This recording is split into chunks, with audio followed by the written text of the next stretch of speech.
something that truly shows his character.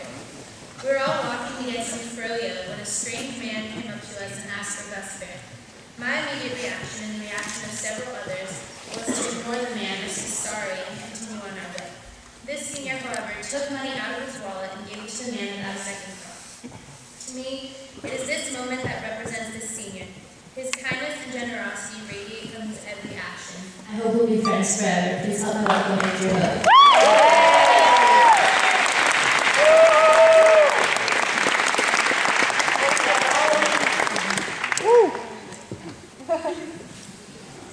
I'm going to start with my introductions. To Dad, when I was younger, I would always look forward to leaving on a trip with my mom. Are you leaving on vacation for a while? Not because I don't want to see you, but because this is when you always say I love you and I miss you too. You are beyond simply a father. To my mom, I'll never forget when I broke my arm and asked you if I was going to die. I knew immediately without a doubt because you told me so, and I cannot thank you enough for filling my childhood with life. To Irene, you're the most remarkable stepmother I could ask for, and since I was 2 years old, I've always loved Mother's Day because I could show you what you've been doing. To Andrew, I'll always remember you as the plump boy who hugged you on the first day of 6th grade. Thank you for being the closest thing to a brother I've known, and thank you for everything you are and you do. To Nate, you're the most brilliant and silly man I've ever met, and the most wonderful friend I could ever have. Thank you for all your advice, laughter, and love. To Lila, though you may not know this, my mom had always trusted me, and it wasn't until sophomore year that I went to look nice not for her, but for you. Thank you for filling my soul with passion and my life with warmth.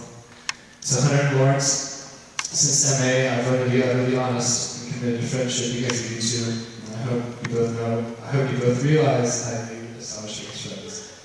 To Carson, Mason, Noah, Miles, Julia, Olivia, Grace, Sarah, and Simon, you're all magnificent people, and thank you for being my friends. And lastly, but not least, thank you to the MA faculty, you're all so astounding.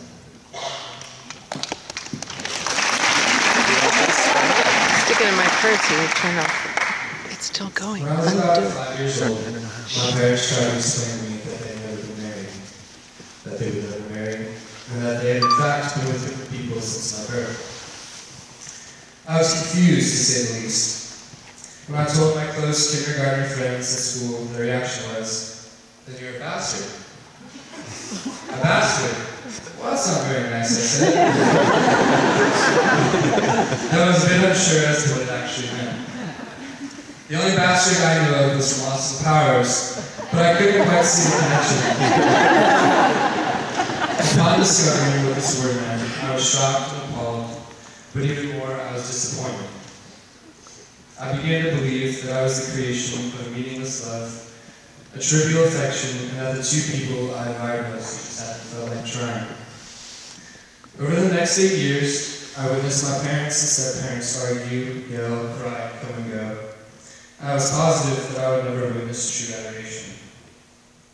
It was not until around the age of 12 that after I left the all-boys elementary school, that I became enamored by women. I cherished my relationships with girls, and it was almost an obligation to be with them, to befriend them, and to have them know that I cared. Of course, I treasured my relationships with my male friends, but there was something about girls that I felt a different connection with. I became aware of the profound beauty that engulfed them that I had not appreciated before, and felt many men did not recognize. Most importantly, I felt that I had to make up for what my parents had never proven to me. I never really considered nor admitted to this concept until high school, until I came to Meridian Academy, a sophomore year in fact. It isn't often that you fall in love with the most beautiful person you've ever known, where you can feel you can completely immerse yourself in the warmth of each other's company. This was amazing to me because many people, let alone teenagers, do not get the opportunity to adore their best friend. And I finally experienced the bond that was like the marriage I had always wanted to see. It wasn't just that I was wholly ecstatic by one person, but that she felt the same way, a notion that since my childhood I doubted it was even possible. What made this adoration even more overwhelmingly wonderful as I began to relish all that was close with me, and I could finally express to friends like Nate or Andrew that I love them. I truly, entirely love them. As a child, I was scared of, withdrawn from, and even doubtful of love. At about 4, my mom got angry with me, and as I began to cry, I told her, "Mom, you're not loving me." To which she began to cry, hugged me, and reassured that she really did love me. It is clear to me now that love, affection, endearment, and adoration do in fact exist and flourish. While I may have never witnessed this kind of relationship between my parents, I've certainly experienced and encouraged it these past few years. I felt that kisses are not merely a touch to the lips, but rather a kiss to the soul, an act of true affection and care. When I get to hug friends, I get to embrace their passion and fondness of me, something I've so dearly cherished since I could hug my own parents. Though I may not have had the most conventional history with my mother and father, I can never be upset about it, for I have come to praise the existence and, more importantly, the power of love.